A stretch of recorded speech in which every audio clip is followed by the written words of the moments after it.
So we'll just take you through our journey in Staffordshire so far.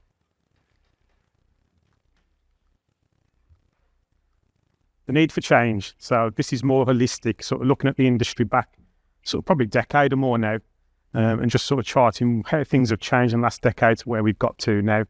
So I have pressed the clicker one too many times, but if you look back in time, it was a reactive approach. So very much within local highway authorities, we were very responsive. So a lot of our tree management was sort of reactive in terms of it was generated by safety inspections, it was generated by inquiries, it was generated by the grey matter, which people refer to today, the local knowledge aspect. So it was very much turned in the terms of we knew what we knew and we didn't know what we didn't know, in effect. There was an environmental awareness, and I think it was just an awareness. Don't think we was doing anything too much in earnest, certainly in my experience. We had inventory records, and we've touched on those a number of times today. I think Doug's favourite subject. But inventory records were very sketchy. A number of authorities didn't have inventory records. Those that did, I recognise a few of the maps earlier. We had very similar sort of coloured in within the lines maps. And what we didn't have is for those people who had inventory records, we didn't really have a process of keeping them up to date. So in the past, we'd have corrected our tree inventory, snapshot in time, and there it lay for ever and a day in an Excel spreadsheet buried in a directory. There was less litigation, as Mark touched on. And we had greater resource. So in terms of staff, funding, capacity to spend some time and think, that's changed an awful lot in the last 10 years. And where we are today, we're more strategic decision makers, which the evidence in that barometer swing is probably that me and Darren are here talking today to you when we are completely tree illiterate. But we are involved in facilitating the sort of people with the tree expertise to move that into the strategic domain.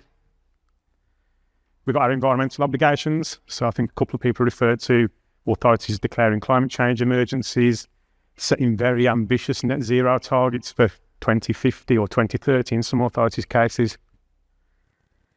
And we've got a data-led risk management approach, or we're expecting to, so aligning to well-managed highways code of practice and things like that. Across all asset groups, we're expected to have that data-led risk management approach, and we need to be there for trees. We've got the legal requirements that, as Mark alluded to, have got increasingly more stringent. And what that in the realm equates to is a much more complex challenge that we're trying to get our heads around now than we may have done back 10 years or more ago. And in Staffordshire, the catalyst for change. And the catalyst for change was many of the things you saw on the last slide around environmental aspects and legal aspects and things like that. But the real sort of kick in the right direction for us came from a tree fatality that occurred on Staffordshire's network. That resulted in a HSE investigation and a significant fine for the council as a result of that. Worth pointing a bit of context around that that incident didn't occur on our A road or B road network. It occurred on what would be recognised by the public as a footpath, in essence. So a leisure footpath, your Saturday morning park run, that sort of location. So nowhere near the busiest location in Staffordshire by any stretch. That's a little bit wordy, but I didn't want to cut it short. I will read it for those who've got sort of a coffee-induced haze. Local authorities need to ensure they have suitable inspection systems in place, including monitoring and audit provisions, to enable compliance with their tree management policies and codes of practice. And that was the words of the HSE inspector at the time of that incident. So you can unpick that as you will. And what all of this brought about was a desire to create a long-term, future-proof tree risk management system. And where we started was that we did what every sort of person who's involved in policy and strategy does. They Google what everyone else is doing to see if there's anything worthwhile out there.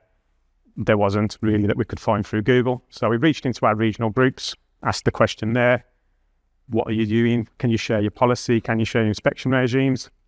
And that was met with deafening silence as well. So either people don't like me and don't like to talk or share information with me, or I suspect that's possible.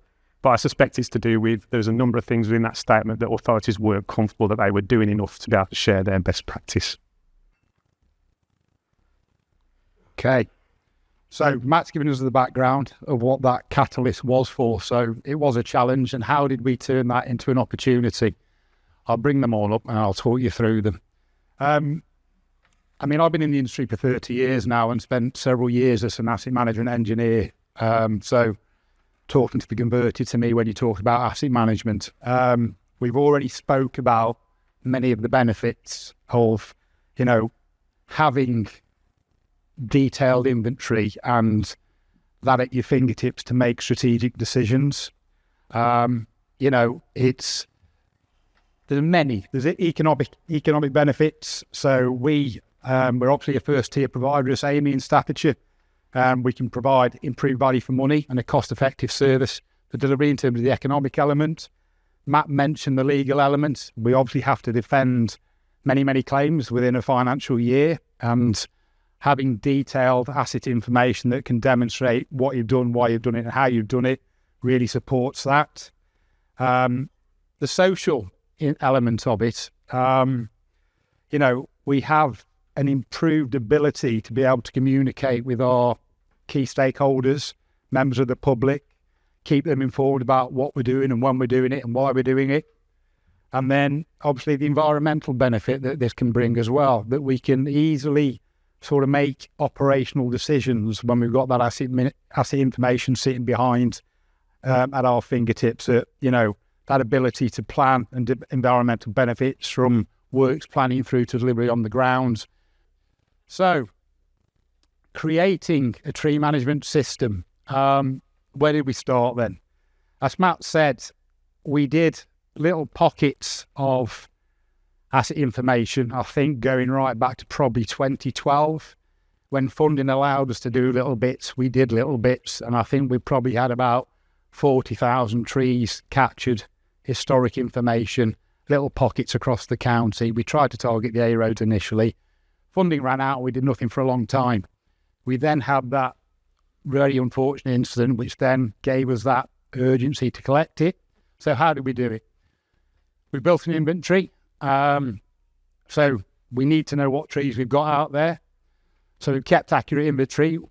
Determine ownership. Anybody who works for an authority in this room will know the challenges around ownership of, is it the borough council, is it the county council, is it public open space, is it a private housing association? So that's really key to make your decisions. How do we go through identifying any issues we've got out there with the tree stock? Well, we've got cyclical surveying.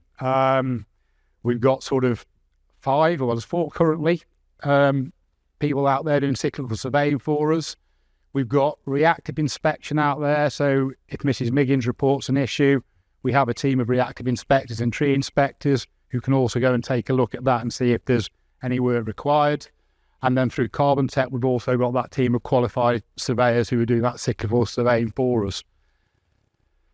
Going on to rectifying issues, we talked a lot about risk today. In line with the authority's Highway Safety Inspection Code of Practice, we use a QTRA type approach. Each defect out there is categorised in terms of the risk it presents and the network hierarchy. That enables us to build a programme of works. We then obviously schedule that works and we undertake them. Review and reassess. This is probably the most important part. It's and we certainly found it. Like I said, we did those little pockets of survey data, but because we didn't sustain that and continue that inventory cycle, we were 10 years out of date with that information. So a really key part of that management system is making sure we review and reassess what assets we've got out there and has any of that risk profile changed. Oh, that's good. It came up as one. 2 sec. Survey and praise issue, Matt. I believe so. There you go, fella. So this was the point where we engaged KaarbonTech. So we decided that we wanted this holistic risk-based approach, but in reality, in terms of resource within the authority, we didn't have resource in terms of time and capacity to collect our inventory with qualified surveyors. But we also didn't have a system that was capable of doing all the risk-based analysis that we wanted it to be able to do, which included sort of hot spotting of locations, capturing locations where there's a density of trees, all the sorts of things that we've sort of discussed this morning. And we came up with a tree inspection program. There's the first bit of it. So we did it in a slightly reverse order. So we did the B roads first because we'd already collected some of the A roads. Then we collected the A-road surveys, and we'd forecast within our policy that it would take us around 5 years to do that, based on our previous sort of productivity. And that was what we'd included in our strategy as Zone 1. That was our commitment to cover those areas in 5 years. With the help of KaarbonTech, we managed to cover the B roads and the A roads within an 18-month period. So at that point, we thought, well, actually, we can do a bit more here.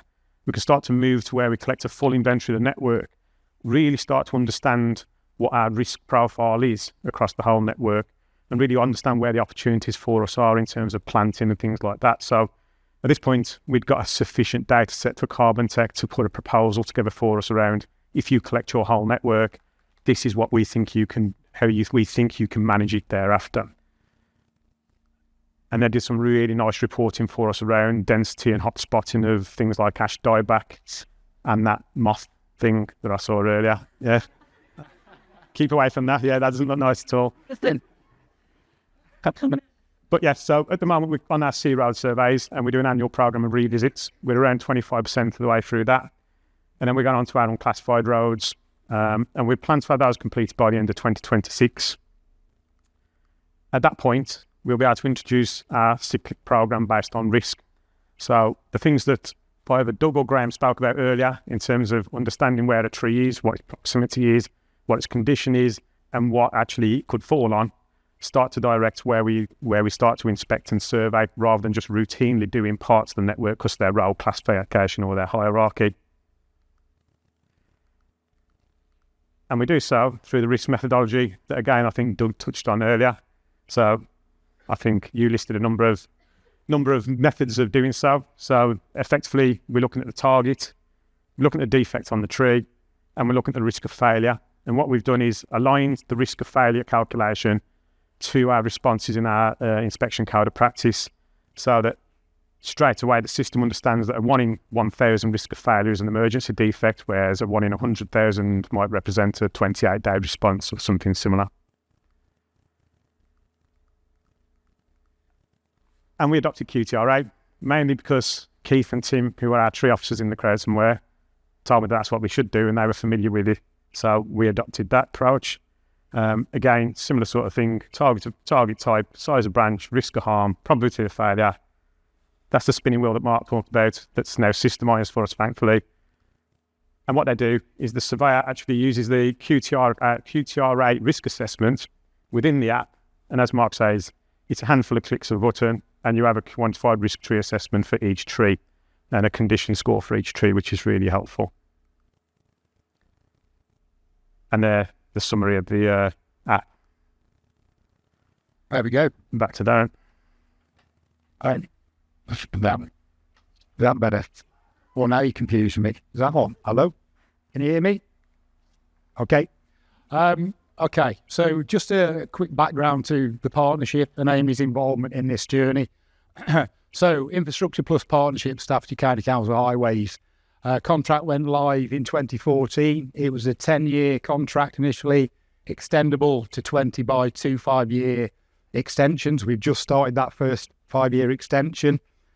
For Amey, as a Tier 1 provider, obviously in our local authority market, Staffordshire County Council's contract is our flagship contract. It's a great contract. It's a great client. All right, mate? Yeah. So our involvement, we have the responsibility of the management of the tree asset in Staffordshire on behalf of the authority. I've got my operational manager here at the front. Carl, wave to the audience. So he looks after trees, winter grass, all of the stuff that we get excited about. We also, as part of our wider supply chain, engage and manage our specialist supply chain partners for Arbs Works. That's where KaarbonTech and these guys come in. And we obviously procured that ongoing contract with KaarbonTech around the software and their qualified surveyors.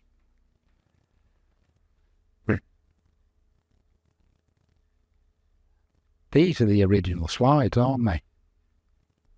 Sorry, these are different slides of the ones we have. So what's our involvement? Obviously, we need to know about trees and we need to look at that. We need to identify tree defects. That's done as a combination between the authority and ourselves. And then we need to get those issues rectified out there on the network through our specialist ARB trains. the size of the task. Okay, so we're a big highway network out there in Staffordshire, in the region of 6,200 kilometres. It's about a 2-hour drive from the top of Leek to the bottom of Kimber in the south of Staffs. We approximate we've got somewhere in the region of 500,000 trees, so that was quite an undertaking. Historically, we've had a limited budget, which I referred to earlier, in terms of how we approach our tree maintenance, which then led us to that ad hoc and reactive approach, which was a challenge for us. There was also limited SCC in-house surveying capability. I think we've got 2 inspectors currently through the authority. So again, we needed to engage with KaarbonTech to bring that on. And we had limited previous digitised tree inventory.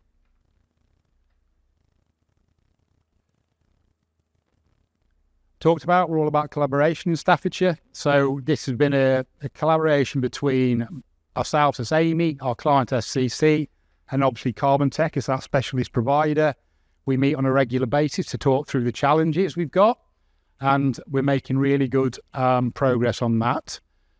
We use TreeSmart for the collection of the assets, which then gets sent into our confirmed system for the management of the works to build that inventory.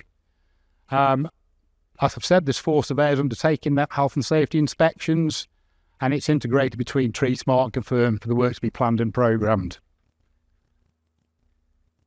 Okay, so tree survey is undertaken, defect identified by the surveyor, it's recorded in TreeSmart, there's an automatic update then goes into Confirm for us to be able to plan and program our works. It gets raised as a task, that then gets programmed out through our operational control room. The confirmed task is then closed off when those works complete. That automatically updates TreeSmart, so we've got that whole circle of life, challenge, and any work that's done on that piece of asset. What's happened to these slides? Our journey so far. Is that you, Matt? It is. I'll wrap this up quickly so I can see a number rapidly counting down. So our journey so far, we had 50,000 trees mapped over a long period of time, with the four full-time PTI qualified surveyors that KaarbonTech have provided with over $250,000 now. We had a small in-house team, and now we're more proactive and more preventative. We was reactive, now we're risk-based, and we have a robust tree risk management strategy.